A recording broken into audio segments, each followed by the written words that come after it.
Hello, அஸ்ஸலாமு அலைக்கும். இன்றைக்கி நம்ம ஒரு குருமா பார்க்க போகிறோம். சப்பாத்திக்கு vegetable kurma. Okay, white kurma. இதுக்கு பேர் வெஜிடபிள் போட்டு செய்கிறோம். அது பேர் ஒயிட் குருமா. ஓகேங்களா? அதுக்கு முன்னாடி நான் ஒரு சின்ன விஷயம் சொல்லிக்கிறேன். பிறருக்கு ஏதாவது கொடுக்க வேண்டும் என்றால் பொன் பொருள் கொடுக்கணுன்ற அவசியம் இல்லை. நம்மளால் முடிஞ்சது அவங்களுக்கு நம்பிக்கையும் அன்பையுமே கொடுத்தாலே போதும். அவங்க ஆயுள் முழுசும் அது போதுமானதாக இருக்கும். ஓகேங்களா? இப்போ நம்ம இந்த ஒயிட் குருமா செய்கிறதுக்கு என்னென்ன அரைக்கணும்னு ஃபஸ்ட்டு பார்க்கலாம். இந்த பேஸ்ட் அரைக்கணும். அதுக்கு நான் அரை மூடி தேங்காய் எடுத்திருக்கேன். அதை ஃபஸ்ட்டு போட்டுக்கிறேன். 10 முந்திரி பருப்பு எடுத்திருக்கேன், அதையும் போட்டுக்கிறேன்.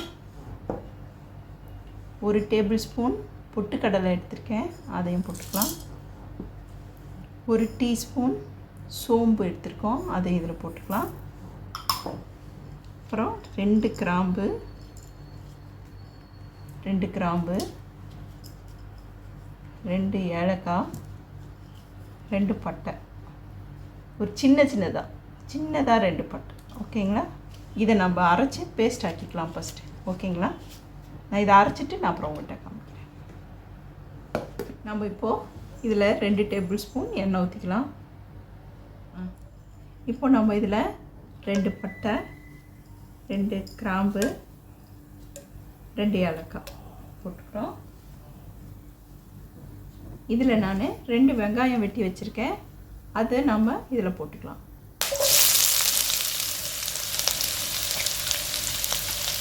இது மீடியமான வெங்காயம், 2 வெங்காயம்.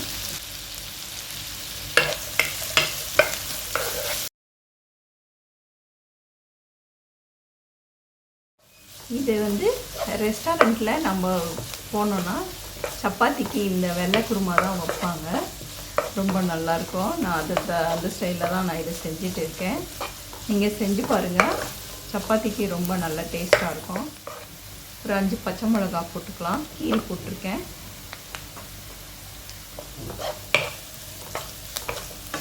இந்த பச்சை மிளகா காரம் மட்டும்தான், நம்ம மிளகாத்தூள்லாம் போட போகிறதில்ல. இது வெள்ளையாக இருக்கும், அதனால தான் பச்சை மிளகா நம்ம சேர்த்துருக்கோம். இது ரொம்ப வணங்கணுன்ற அவசியம் இல்லை. இப்போ நான் உருளைக்கிழங்கு 100 கிராம் எடுத்திருக்கேன், அதை இதில் போட்டுக்கலாம். அதோட 100 கிராம் கேரட் போட்டுக்கலாம்.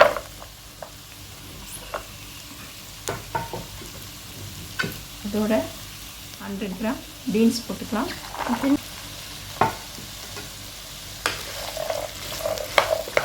இது ஒரு 2 நிமிஷம் நல்லா வணங்கட்டும். இதில் 1.5 டீஸ்பூன் உப்பு போட்டுக்கலாம். இப்போது இதில் 1.5 டீஸ்பூன் ஜிஞ்சர் கார்லிக் பேஸ்ட் போட்டுக்கலாம்.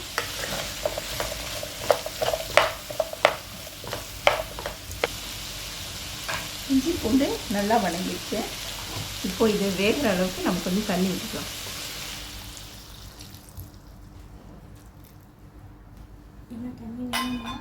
இப்போ இதை ஒரு 7 நிமிஷம் வேக வைக்கலாம்.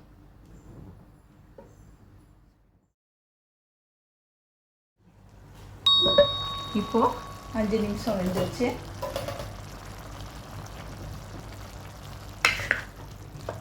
இப்போ இதில் மஷ்ரூம் போட்டுக்கலாம்.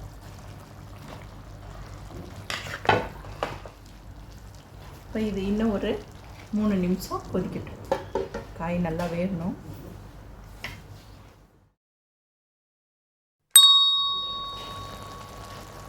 இப்போது 3 நிமிஷம் ஆகிடுச்சு. நம்ம இந்த பச்சை பட்டாணியை போட்டுக்கலாம்.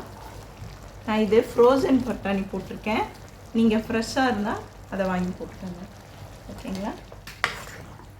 உங்களுக்கு உருளைக்கிழங்கு பிடிக்கல அப்படின்னா நீங்கள் உருளைக்கிழங்கு கூட எடுத்துடலாம். ஏன்னா வயசானவங்களுக்கு உருளைக்கிழங்கு கேஸ் பிடிக்கும். அதனால் அவங்க பெரியவங்களுக்கு செய்கிறதா இருந்தால் உருளைக்கிழங்கு அவாய்ட் பண்ணிவிடுங்க. ஓகேங்களா? ஓகே, இப்போ நம்ம அரைச்சி வச்சோங்கள தேங்காய், முந்திரி, அந்த பட்டை, கிராம்பு, அப்புறம் சோம்பு, பொட்டுக்கடலை, அந்த பேஸ்ட்டை இதில் நம்ம ஊற்றிடலாம். கொஞ்சம் லேசாக தண்ணி ஊற்றி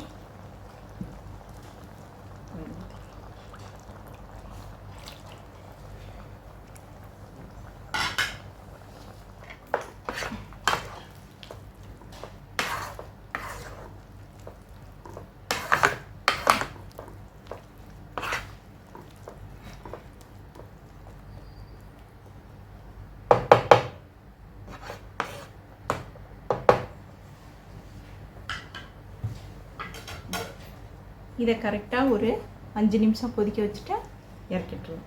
ஓகேங்களா? ரெடி ஆகிடும் நம்மளோட வெள்ளை குருமா. நான் இதை சொல்ல மறந்துட்டேன். இதில் கருவேப்பிலை கொஞ்சம் போட்டுக்கலாம்.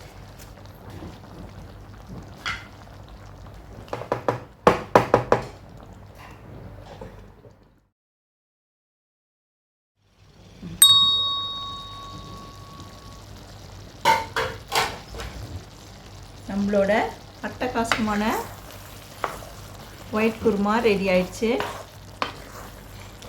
இது இந்த குருமா வச்சிங்கன்னா நீங்கள் சப்பாத்தி இதுக்காகவே போட்டு சாப்பிட்ணுன்னு நினைப்பீங்க. அவ்வளோ டேஸ்ட்டாக இருக்கும். ரொம்ப சிம்பிள் தான், எதுவுமே சேர்க்கல. நம்ம வெறும் தேங்காய், முந்திரி பருப்பு அண்டு சோம்பு தான் சேர்த்துருக்கோம். மற்றபடி ஒன்றுமே நம்ம சேர்க்கல. ஆனால் டேஸ்ட்டு ரொம்ப நல்லாயிருக்கும். நீங்கள் செஞ்சு பாருங்கள் ஒயிட் குருமாவை. நான் அடுத்த வீடியோவில் உங்களை சந்திக்கிறேன். சூப்பரான வெள்ளை குருமா ரெடி ஆகிடுச்சு. நீங்கள் இதை சப்பாத்தி அண்டு பூரிக்கு கூட நீங்கள் தொட்டுக்கலாம். ரொம்ப நல்லாயிருக்கும். கண்டிப்பாக நீங்கள் இதை செஞ்சு பாருங்கள். Very very tasty. அப்புறமா வேறு வீடியோவில் உங்களை சந்திக்கிறேன். ஓகேங்களா?